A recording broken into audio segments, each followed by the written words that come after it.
భరణి గారు వేరే పెళ్ళిని అటెండ్ చేయాలి కాబట్టి ఫస్ట్ భరణి గారిని మాట్లాడిచ్చేద్దాం అనుకుంటున్నాము మేము. సో సార్ ఇంకొక మైక్ తీసుకుని అమ్మా, ఎక్కడుంది? సో తనిఖీల భరణి గారిని మాట్లాడాల్సిందిగా కోరుకుంటున్నాము. ఆయన ఈ చిత్రంలో నటించడం కూడా జరిగింది.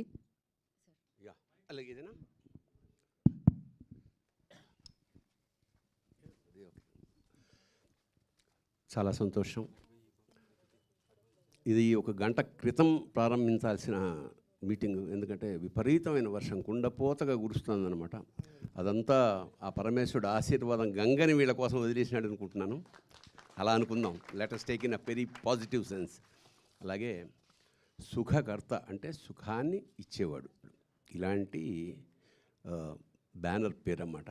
గణేష్ కోహ్లీ, శ్రీకాంత్ ఎప్పుడో ఫోన్ చేసి, సార్ ఇట్లా షోలాపూర్లో సినిమా తీసుకుంటున్నామండి, ఎందుకంటే షోలాపూర్ గురించి మీకు తెలుసో తెలియదో, అక్కడ ఒక ఎమ్మెల్యేని నిలబెట్టే అంత స్థాయి తెలుగు వాళ్ళు ఉంటారు.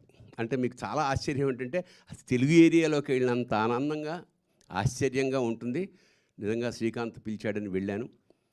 ఎంత అసలు వాళ్ళు ఆర్టిస్టుని కానీ పెద్దవాళ్ళని వాళ్ళు చూశారు కదా, వస్తుంటే ప్రతి వాళ్ళు పాదాభివందనం చేస్తారు. అంత సంస్కారం ఇంకా కాపాడుకుంటున్నందుకు నిజంగా ఈ షోలాపూర్ తెలుగు వాళ్ళందరికీ నేను అభినందనలు, ఆశీస్సులు ఇస్తున్నాను.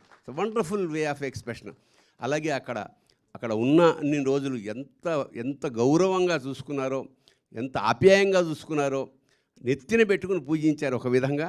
సో ఐ కెనాట్ ఫర్గెట్, ఎందుకంటే ఇది నేను ఫస్ట్ టైం కాదు, షోలాపూర్ తెలుగు వాళ్ళ కోసం నేను చాలా కాలంగా పెడుతున్నా. ఇది బహుశా 5వ సారో 6వ అన్నమాట. సో అక్కడికి వెళ్ళాను, మంచి పగిడి గిగిడి కట్టించారు, అక్కడ భోజనాలు, అక్కడ కల్చరు చాలా బాగా చూసుకున్నారు. సినిమా అయిపోయింది, ఇవన్నీ చేసుకుని తర్వాత వచ్చే రోజున గణేష్ కోహ్లీ గారి ఇంట్లో, గణేష్ కోహ్లీ గారి ఇల్లు షోలాపూర్లో ఒక ఇంద్రభవనంలాగా ఉంటుంది, అక్కడ పిలిచి బ్రహ్మాండమైన భోజనం పెట్టి సాయంత్రం పంపించారు. So thank you so much Ganesh sir. And తప్పకుండా మన ఎంత కష్టపడ్డారో ఇంకా చెప్పడానికి వీల్లేదు. అప్పటి నుంచి పడుతూనే ఉన్నారు, ఎప్పటికప్పుడు ఇక్కడికి వచ్చి నాకు ఇన్ఫామ్ చేసి ఇలా చేస్తున్నాం అని చెప్పారు. చాలా సంతోషం. ఈ సినిమా ఖచ్చితంగా, ఎందుకంటే ఇలాంటి సినిమాలు ఆడితే ప్రొడ్యూసర్ గారికి ధైర్యం వస్తుంది, మరొక 4-5 సినిమాలు శ్రీకాంత్ లేదా ఇంకా యంగ్ జనరేషన్ యంగ్ హీరోస్ తోటి తీసే అవకాశం ఉంటుంది. అంచేత ఐఎమ్ రియలీ శ్రీకాంత్ ఇలాంటి అన్ని విభాగాల్లో, ఎందుకంటే ఇప్పుడు హైదరాబాద్లో ఇక్కడ ఉండి సినిమా తీయడం గొప్ప విషయం కాదు, ఎందుకంటే ఇక్కడ అంతా తెలిసిన వాళ్ళు స్టూడియోస్. అక్కడికి వెళ్ళి ఆ చిన్న బడ్జెట్ తోటి ఆ మొత్తం ఆ అట్మాస్ఫియర్ అన్ని 24 క్రాఫ్ట్స్ మీద అధికారం సాధించి సినిమా తీయడం అంటే నిజంగా ఎంత స్పీడ్గా తీసాడంటే సినిమా, అసలు ఐ వాస్ రియలీ వండర్డ్. ఇలాంటి శ్రీకాంత్ మంచి భవిష్యత్తు ఉండాలి, ఈ సినిమా ఖచ్చితంగా ఆడాలి, హీరోయిన్లకు మరింత అవకాశాలు రావాలి, నిర్మాత కంటిన్యూస్గా సినిమాలు తీస్తూ తెలుగు హిందీ సినిమా దాకా ప్రయాణం చేయాలని మనస్ఫూర్తిగా ఆశీర్వదిస్తూ, అన్యదా భావించకండి, నేను వేరే ప్రోగ్రాం ఎక్కడో అజీజ్ నగర్ దాకా వెళ్ళాలి ఈ వర్షంలో, మా ఫ్యామిలీతో సహా వచ్చాను.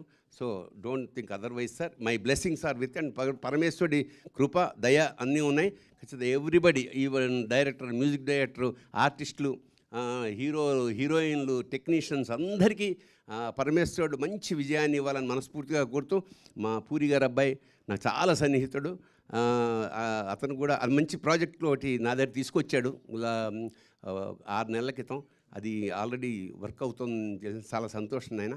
All the best, God bless you sir, please forgive me అమ్మా, thank you so much. So పెళ్ళిలో పెళ్ళి విజయవంతమైన తర్వాత కూడా ఇక్కడ మళ్ళీ let us celebrate a function, అది నా ఆశిస్సు శుభం. Thank you sir, thank you so much sir. Bharani గారు ఒక ఫోటో కోసం, అది ఫిజికల్గా ఉంది అనమాట మనకి, బ్యానర్ది ఏది తీసుకున్నాడమ్మా, బ్యానర్ది ఒక్క ఫోటో కోసం, బ్యానర్ ఏదైతే మీరు లాంచ్ చేశారు